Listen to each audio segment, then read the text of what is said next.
देश के सबसे अमीर उद्योगपति मुकेश अंबानी के छोटे भाई अनिल अंबानी की मुश्किलें बढ़ती जा रही हैं। लोन धोखाधड़ी मामले में अनिल अंबानी को ईडी के तीखे सवालों का सामना करना पड़ा।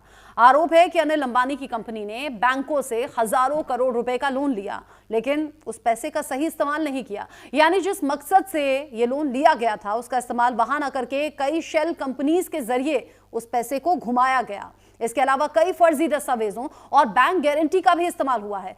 इस मामले में ईडी ने हाल ही में एक गिरफ्तारी भी की थी। ये पूरा मामला क्या है और क्यों सुर्खियों में है, रिपोर्ट देखिए और जानिए। रिलायंस ग्रुप के चेयरमैन अनिल अंबानी पर एक बार फिर से मुश्किलों का पहाड़ टूट पड़ा है। अनिल अंबानी एक बार फिर सवालों के घेरे में है। अनिल अंबानी मंगलवार को दिल्ली में ईडी के सामने पेश हुए, जहां ईडी ने रिलायंस ग्रुप की कंपनियों से जुड़े 17,000 करोड़ रुपए के बैंक लोन घोटाले को लेकर उनसे पूछताछ की। ईडी ने अनिल अंबानी को पिछले हफ्ते समन भेजा था।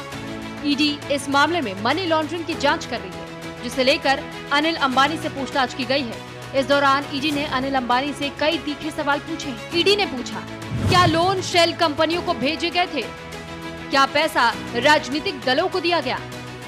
और क्या आपने किसी अधिकारी को रिश्वत दी? देश के चर्चित उद्योगपति कहे जाने वाले अनिल अंबानी फिलहाल ईडी के इसी हेडक्वार्टर में मौजूद हैं और सुबह 11 बजे से उनसे पूछताछ चल रही है, क्योंकि 31 जुलाई में उनको एक नोटिस जारी करके बुलाया गया था, सम्मन भेजा गया था, जिसमें 3,000 करोड़ से ज़्यादा का जो बैंक यश बैंक घोटाला है उस ही विषय में उनसे फिलहाल पूछताछ चल रही है। क्योंकि कुछ दिन पहले उनकी कंपनी पर छापेमारी की गई थी ईडी की तरफ से, और क्योंकि मामला साल 2017 से साल 2020 के दौरान जो बैंक फ्रॉड किया गया था, उस दौरान 3,000 करोड़ से ज़्यादा का बैंक लोन लिया गया था, जिसमें उनकी पूरी तरह से भूमिका संदिग्ध पाई गई थी। फिलहाल उस पूरे मामले की जो एफआईआर दर्ज थी वो सीबीआई में दर्ज थी, लेकिन सीबीआई में अब पूरे मामले को ईडी ने हैंडओवर कर लिया है, क्योंकि मनी लॉन्ड्रिंग का एक्ट निकल के आ रहा है। बड़े पैमाने पर घोटाला किया गया, जिसके संबंध में फिलहाल उनसे पूछताछ की जा रही है।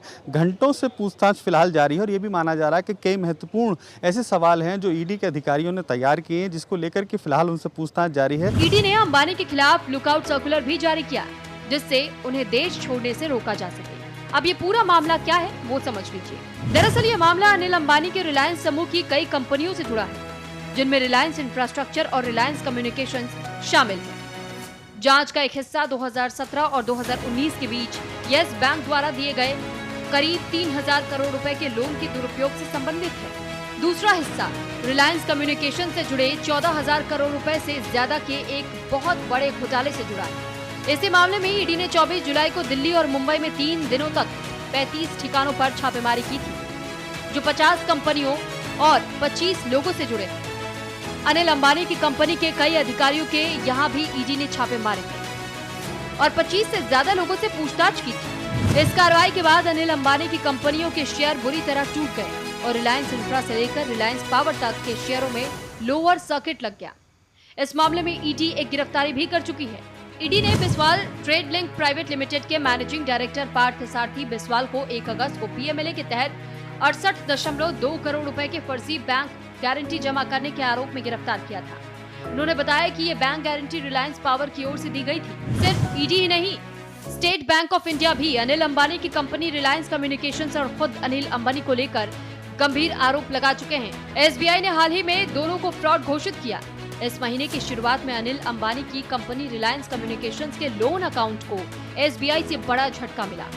एसबीआई ने कंपनी को दिसंबर 2023, मार्च 2024 और सितंबर 2024 में कारण बताओ नोटिस भी भेजा था। कंपनी के जवाब की समीक्षा करने के बाद बैंक ने कहा था कि अनिल अंबानी की कंपनी ने अपने लोन की शर्तों का पालन नहीं किया और अपने अकाउंट्स के संचालन में अनियमितताओं के बारे में पूरी जानकारी नहीं दी। बैंक का दावा है कि आरकॉम ने 31,580 करोड़ रुपए के लोन का दुरुपयोग किया। एसबीआई की रिपोर्ट बताती है कि लोन का बड़ा हिस्सा अलग अलग जगहों पर ट्रांसफर किया गया। इनमें से करीब 13,667 करोड़ रुपए यानी 44% दूसरी कंपनियों के पुराने लोन चुकाने में खर्च कर दिए गए। करीब 12,692 करोड़ रुपए यानी कि 41% रिलायंस ग्रुप की ही दूसरी कंपनियों को ट्रांसफर किए गए, यानी पैसों को घुमा फिराकर इस्तेमाल किया गया। 6,265 करोड़ दूसरे बैंकों के लोन चुकाने में इस्तेमाल हुआ।